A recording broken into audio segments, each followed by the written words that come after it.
In 2015, the Texas legislature proposed Props 1 and 7, which provided an additional $4 to $5 billion of funding for transportation, and that was approved by the citizens of the state of Texas.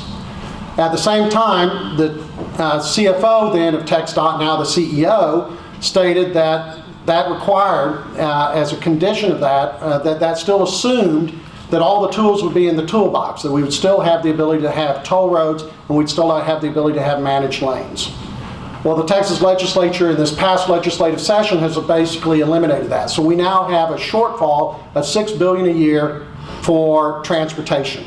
And that's over obviously a 10-year period, that's $60 billion. So one of the things that I would suggest is that we need to do is we need to reverse what the Texas legislature just did in the last legislative session to allow those communities that want to have toll roads and those communities that want to have managed lanes that they can then have them. So that's number one. Number two, I would consider indexing the gas tax, which was set in 1991 at 20 cents per gallon, has not increased since then.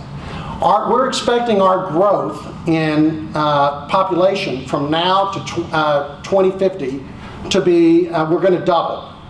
And so we're going to go from 28 million people to 60 million people in the state of Texas. Now I'm 58 and I will be 88 at that time. No one wants me being 88 driving on a road at that time that hasn't been adjusted for our growth and the number of people.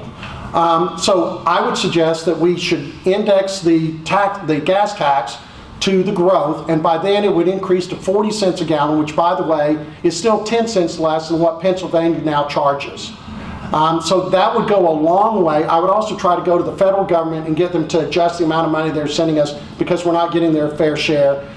We're now the number 2 populous state in the country. They've been giving us gas tax money based upon a 20-year allocation, and we should get more. So those would be my suggestions.